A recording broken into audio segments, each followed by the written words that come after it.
Hey everybody, this video is called Defection and Murder, and tonight we're going to continue our pass-through study here in the book of 2 Samuel, where we're going to look at Abner's defection from King Ishbosheth and also murder. And so 2 Samuel chapter 3, we're going to start with verse 2 because verse 1 really belongs with the last chapter, I believe. And so we'll start with verse 2 through 5. And it says, "Sons were born to David in Hebron.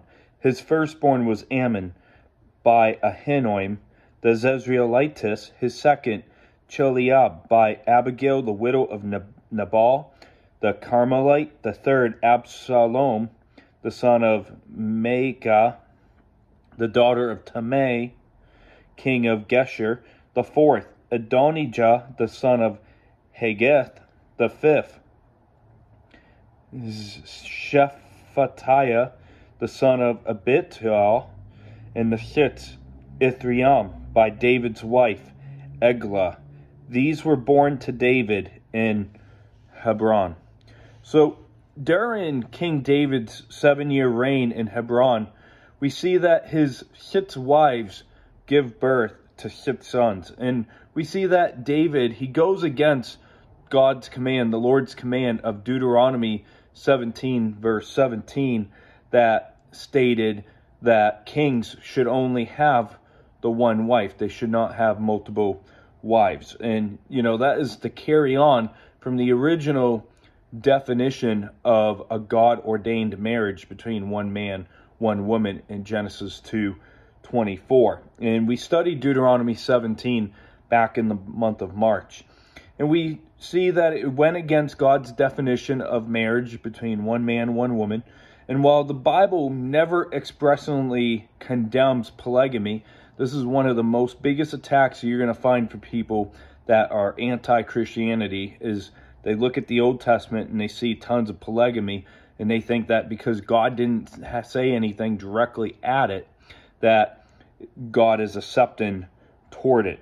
And the Bible never expressly condemns polygamy of David, but it shows that David, as a result of his polygamy, he will go through many life trials and many different trials that are going to be based off of the sin of when he was in polygamy. And we'll see in a few weeks that Ammon was a rapist.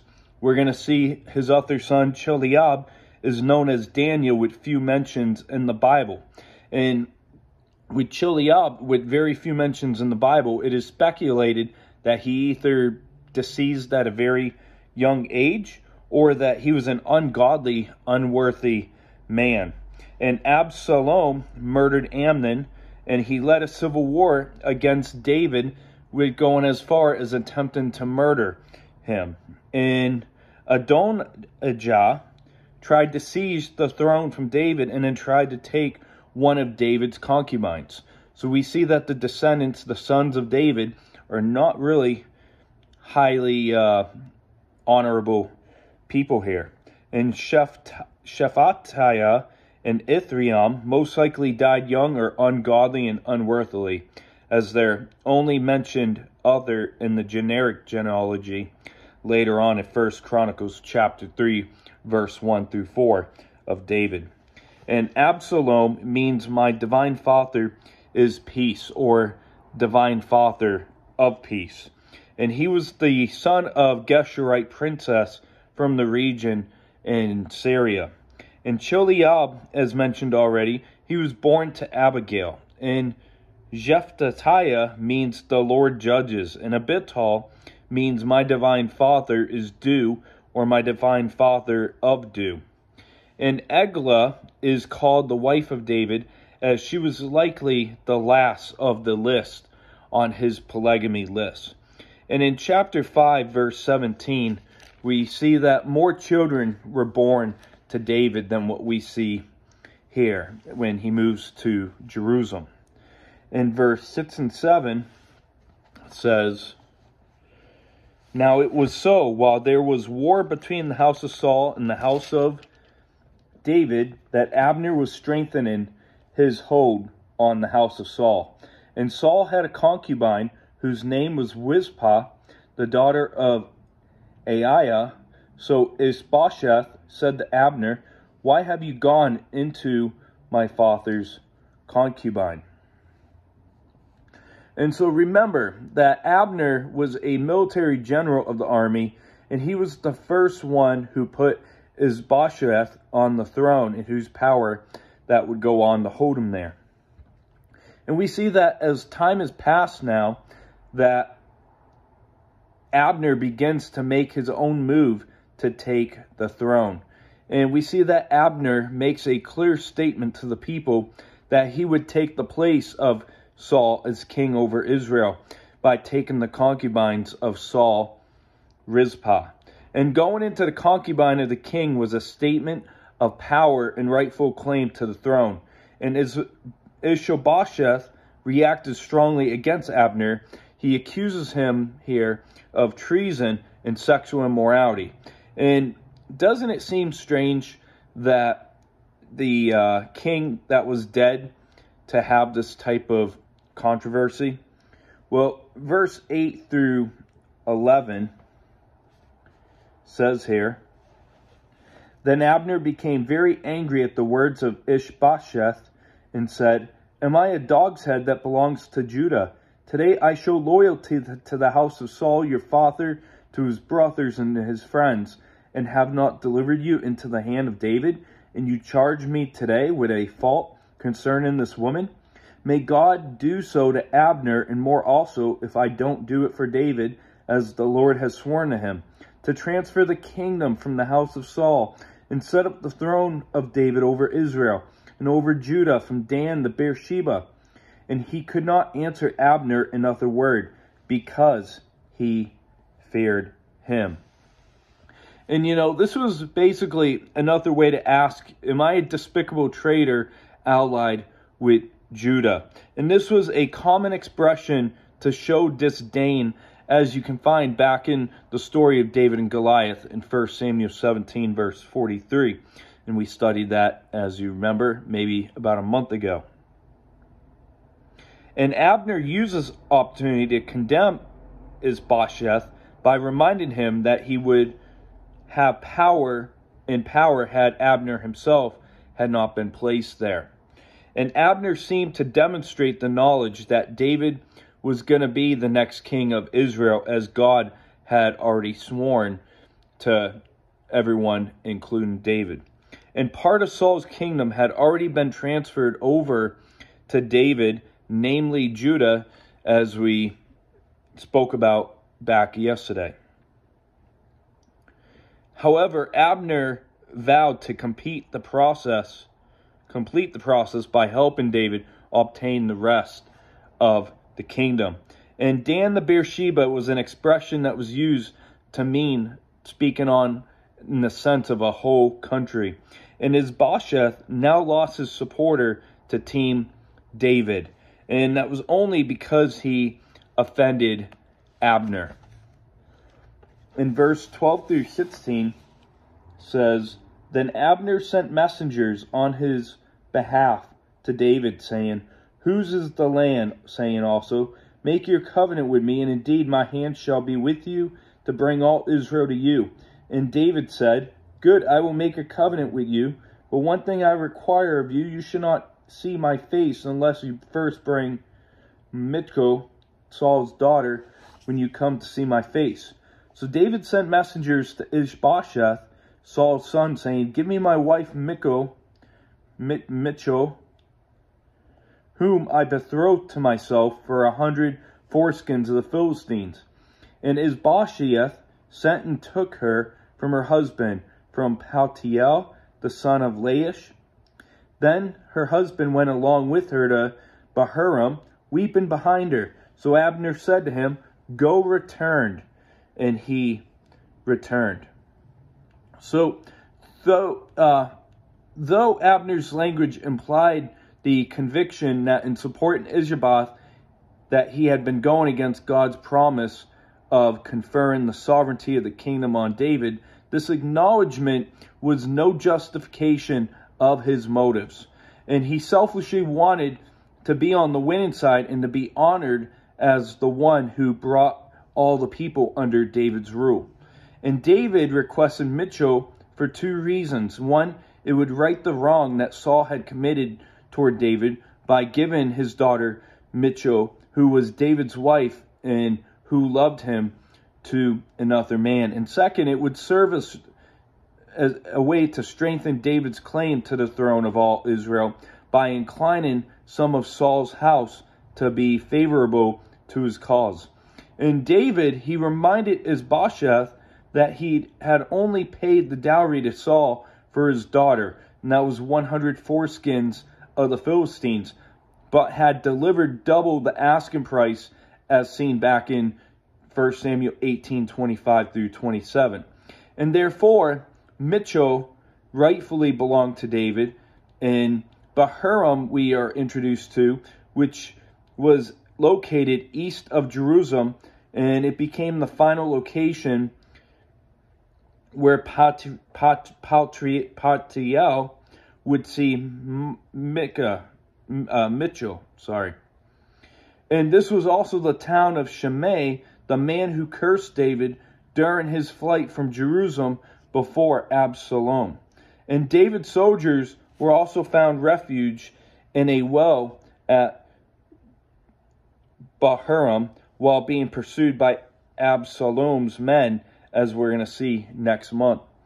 In verse 17 through 19 says, Now Abner had communicated with the elders of Israel, saying, In time past you were seeking for David to be king over you. Now then do it. For the Lord has spoken to David, saying, By the hand of my servant David, I will save my people Israel from the hand of the Philistines and the hand of all their enemies. And Abner also spoke in the hearing of Benjamin. Then Abner also went to speak in the hearing of David in Hebron, all that seemed good to Israel in the whole house of Benjamin.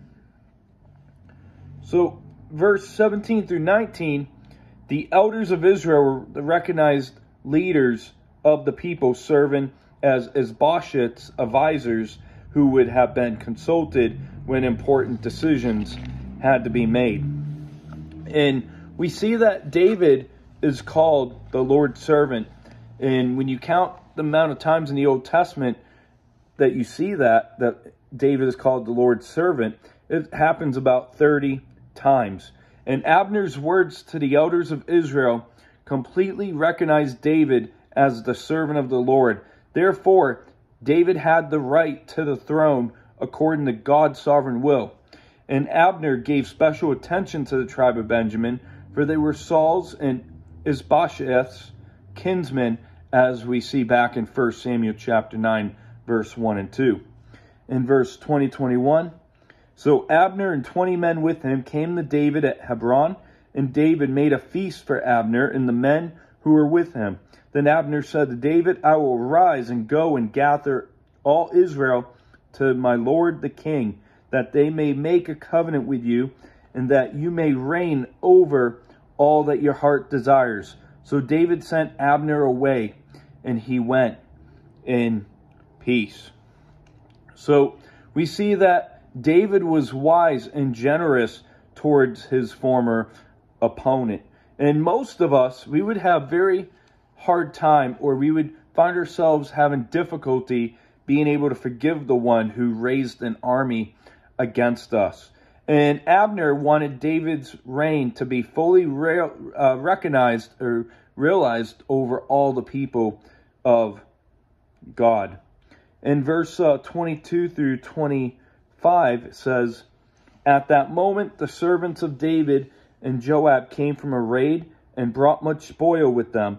But Abner was not with David in Hebron, for he had sent him away, and he had gone in peace. When Joab and all the troops that were with him had come, they told Joab, saying, Abner, the son of Ner, came to the king, and he sent him away, and he has gone in peace. Then Joab came to the king and said, What have you done? Look, Abner came to you. Why is it that you sent him away, and he has already gone? Surely you realize that Abner, the son of Ner, came to deceive you, to know you're going out and you're coming in, and to know all that you are doing. And I think it's ironic here that Joab accuses Abner of deception and spying on David in verse 25. And he's angry that David would let Abner go without an arrest or being killed. And Abner killed his brother, and now he was the avenger of the blood, which we studied back in February when we were in the book of Numbers chapter 35. In verse 26-27, and when Joab had gone from David's presence, he sent messengers after Abner, who brought him back from the well of Sirah, but David did not know it. Now when Abner had returned to Hebron, Joab took him aside in the gate to speak with him privately, and there stabbed him in the stomach, so that he died for the blood of Asahel, his brother. So, graphic once again. And the only mention of Sirah is found here. And this was a town, Sirah was a town that was approximately 2.5 miles northwest of Hebron. And unfortunately, we see that Abner died in very similar manner of Joab's brother Asahel, whom he killed back in the last chapter. However, you have to make note here that it was during the battle in self-defense, while Joab murdered Abner to avenge for the death of his brother. And it was out of the city of refuge outside the gate in a very crafty move by Joab. In verse 28 through 30 says, afterward, when David heard it, he said, my kingdom and I are guiltless before the Lord forever of the blood of Abner, the son of Ner. Let it rest on the head of Joab and all his father's house, and let there never fail to be in the house of Joab one who is a discharge or a leper, or who leans on the staff or falls by the sword, who lacks bread. So Joab and Abishai, his brother, killed Abner because he had killed their brother Asahel at Gibeon in the battle. So, as we know from our study back last year in Leviticus chapter 17, life is in the blood. And so this expression refers to Abner.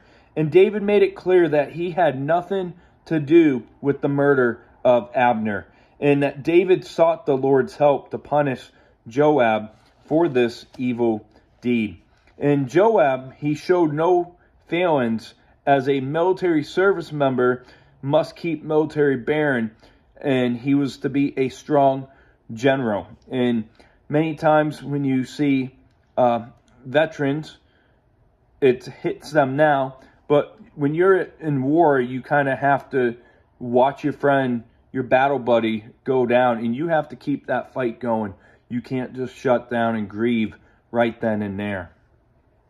In verse 31 through 39, to wrap up the chapter here, says, then David said to Joab and to all the people who were with him, tear your clothes, gird yourselves with sackcloth, and mourn for Abner. And King David followed the coffin. So they buried Abner in Hebron, and the king lifted up his voice and wept at the grave of Abner, and all the people wept. And the king sang a lament over Abner and said, should Abner die as a fool dies? Your hands were not bound, nor your feet put into fetters. As a man falls before wicked men, so you fell. Then all the people wept over him again. And when the people came to persuade David to eat food while he was still day, David took the oath, saying, God do so to me, and more also, if I taste bread or anything else till the sun goes down. And now all the people took note of it, and it pleased them, since whatever the king did pleased all the people. For all the people and all of Israel understood that day that it had not been the king's intent to kill Abner, the son of Ner. And the king said to his servants, do you not know that a prince and a great man has fallen this day in Israel? And I am weak today, though anointed king, and these men, the sons of Zeruiah, are too harsh for me. The Lord shall repay the evildoer according to his wickedness. And so we see that Joab was instructed to mourn for the death of Abner, as it was custom of commemorating the death of an individual. And to further demonstrate David's condemnation of the killing of Abner, he instructed all people to mourn the death of Abner, and he instructed all the people to mourn the death of Abner, including Joab and his men. And David's failings in conduct in response to Abner's death tended not only to remove all suspicion of guilt toward him, but even turned the tide of public opinion in his favor, which would pave the way for his reigning over all the tribes, as he would be much more honorable than by the negotiations of Abner. And so to wrap up our study in today's chapter, we look at Abner defecting from Ishbosheth and David's sons who were born in Hebron. And we saw that Ishbosheth accused Abner of misconduct with a royal concubine. And we look at the harsh reply from Abner to the more than likely false accusation. And we saw that David agreed to receive Abner if he will bring Michal with him. And we saw that Abner rallied support for David among the other tribes. And we saw that David formally received Abner with a feast. And we saw that Joab learned that Abner joined David's side.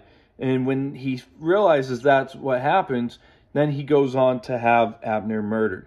And as the result, David renounced Joab's evil murder of Abner, and David led the period of customary mourning for Abner.